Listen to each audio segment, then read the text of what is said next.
All right, folks, it's another day, and we got the new free OpenClaw 3.12 update for March the 12th. Yep. Convenient naming, I guess. Mm. But there's a few really big features we want to highlight here. As always, we always break down the latest updates and what we find is very important, so you guys don't have to read through all the logs. But TLDR, I think the biggest feature is the new dashboard V2. So this dashboard is included in OpenClaw. So when you run it and open up locally on your browser, I'll just bring it up. Ron will show it to you guys here. But what it adds is that it adds a more modular view. It has the agents and the sub agents more kind of set out for you guys.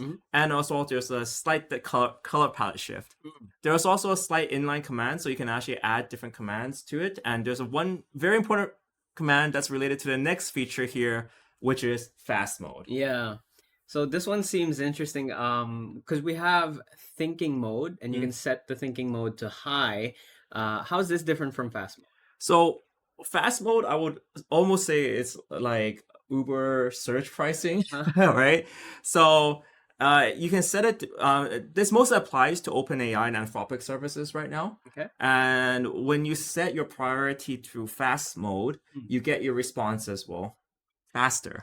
But there is a tier pricing system. So I just checked right here. Depending on which provider that you have, they might charge up to 2 to 4x times the price for that additional speed. Okay. So that's kind of how it works. It's just Uber search pricing. But what's kind of interesting is fast mode doesn't imply that it's actually dumber. Okay. It's you're just prioritizing. You're just saying, hey, look, Anthropic, prioritize me here. I need my presentation ASAP. Just get it done. Get it done. I don't care about the cost. Right. So this is a fast mode toggle. You just type /fast, and then you can and then it just it toggles on the fast mode, and depending on which provider you have, you'll get priority, especially during like a congested time if you think your agent's responding very slowly. Turning on fast mode will improve speed, but the cost might be, it's search pricing. Right? Right now there's a traffic jam. Search that through. There's also some updates with LLaMA. So basically, we've seen that there's been quite a lot of focus on local and LLaMA support. And I think this is a lot of people who run their models locally. So if you just bring up, we have LM Studio here. So that's kind of the same thing. You're basically running it on LLaMA anyways, but you can run local models. And there was a lot of like updates that we saw where you can integrate your OpenClaw with local models. Now these local models, they run locally, so you don't have to pay money, which is great. Anything you don't pay money, it's great. Any other reason why you want to use a local model is if you have any sensitive information. You don't want Anthropic, knowing your company information, that sort of thing.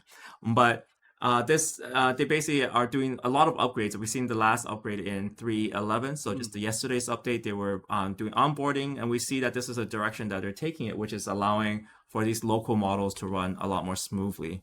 I just have to say also, basically these three are now plugins. So I think you can also build your own provider integrations, right?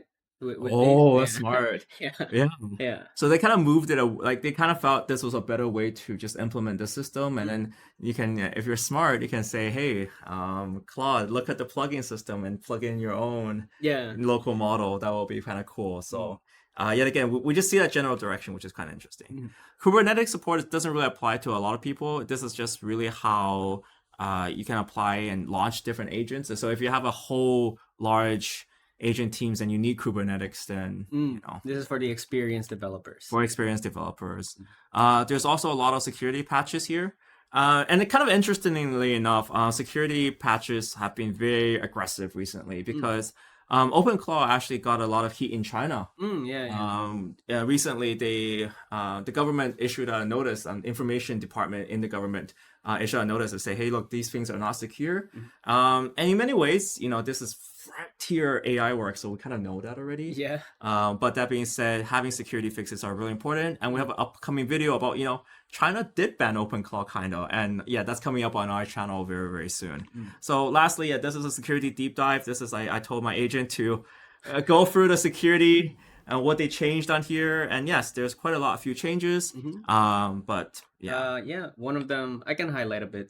So device pairing is now way more secure with short-lived tokens. Then workspace plugins can't auto run anymore without your permission, so that's also good. and fixes for command injection, Unicode tricks, and sandbox escapes. So the bottom line is your OpenClaw instance is now significantly harder to compromise. So best to update now if you're worried about these. Yes. Yeah, and then also there's I saw actually through the patch notes. I actually read through the patch notes, not just AI, but we read through the patch notes. Kimi actually got a lot of upgrades. So if you're using Kimi model on your OpenClaw, you're gonna notice it's a bit smoother. Okay, a bit smoother. And then there's a few sub-agent timeout announcements as well. That's quite important for that one. Yeah, not too much else here. I would definitely say the highlight is the dashboard too, and then the ability to use fast mode. Yeah, most of these are fixes rather than new introductory features. Yeah, exactly. And also, guys, just a quick note as well. We are making BoxminingAI.com. This is just a great way for you guys to just get into like OpenClaw. So we made it like kind of funny, like a Windows 95 interface. And if you click like say the Telegram button, I'm going to move my window here a little bit, but if you click the Telegram button, it has our video on Telegram OpenClaw setup guide. You can have some case studies that you can view for your own convenience, just saying like, oh, you know, these are what projects people are building.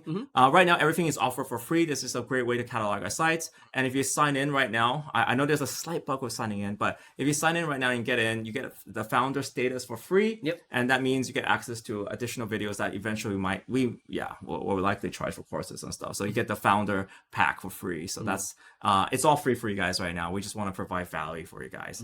But with that, guys, this is a relatively short video. Dashboard, try it out. A lot more things going on there. Tell me if you use fast mode, if you're willing to pay. Leave a comment down below. We'll know who's the rich ones on this channel. With that, guys, thank you guys so much for watching this video. See you guys in the next one. Peace.